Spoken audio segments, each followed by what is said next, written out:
உடனே என்ன சொல்றான், போதும் நாப்பா, இதுக்கப்புறம் நீ நிறுத்து. ஏன்னா உன்னோட பவர் லெவலோட கம்பேர் பண்ணும்போது அவனோட பவர் லெவல் வேற ஒரு லெவலுக்கே போயிட்டு உன்னால அது முடியவே முடியாது, ஒழுங்கா கீழே இறங்கி வா அப்படிங்கிற மாதிரி நம்ம வெஜிட்டா சொல்ல, இப்ப நாப்பாவுமே என்ன சொல்றான், சரி வெஜிட்டா நான் வரேன், இந்த பார் இப்ப நான் இந்த சண்டையை விட்டு போறேன். ஆனா வெஜிட்டா நீ நினைக்கிற மாதிரி சாதாரண ஆள் இல்ல, அவன் கூட நீ சண்டை போட்டினா ஒரு செகண்ட் தாக்கு பிடிக்கிறதே கஷ்டம், அவன்லாம் உன்னை செத்த நேரத்துல முடிச்சிருவான் அப்படின்னு சொல்லிக்கிட்டு நம்ம நாப்பா இந்த சண்டையில தோல்வியை ஒத்துக்கிட்டு கீழே இறங்கி வந்துகிட்டு இருக்க.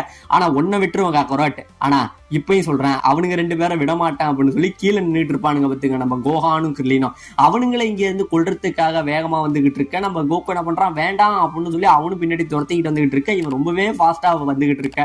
உடனே இப்ப எனக்கு வேற வழி இல்லை, இந்த பவரை நான் யூஸ் பண்ணி தான் ஆகணும் அப்படின்னு சொல்லி கியூகேன் டெக்னிக் அப்படின்னு சொல்லிக்கிட்டு வருவான் பாருங்க. அவன் உடம்பு முழுக்க ஒரு ரெட் கலர்ல பவர் இங்கே இருந்து வேகமா வந்து அப்படியே ஒரு காத்தை விட வேகமா வருவாங்க. அவ்வளவு வேகத்துல வந்து நம்ம நாப்பாவோட வயிற்றுல ஒரு குத்து குத்தி அப்படியே அவனை தூக்கி நிப்பாட்டுவான் பாருங்க. ஆமாங்க, இந்த இடத்துல நம்ம நாப்பா வந்து பயங்கரமான நாக் டவுன் ஆயிடுறான். அவங்க ஃப்ரெண்ட்ஸ் எல்லாருக்கும் பயங்கரமான ஷாக்கு. இப்ப இங்க என்ன நடந்தது, கோகு இப்ப எப்படா இவ்வளவு வேகம் வந்த, இப்ப என்னடா நடந்ததுங்கிற மாதிரி ஆச்சரிய விட இப்ப இந்த பக்கம் அப்படியே நாப்பாவை அடிச்சு தூக்கி போட்டுறாங்க. ஏன்னா முதுகுல அடிபட்டதுனால நம்ம நாப்பாவால நடக்க முடியல, அவனால நடக்க முடியாம அப்படியே கீழே படுத்துறான்.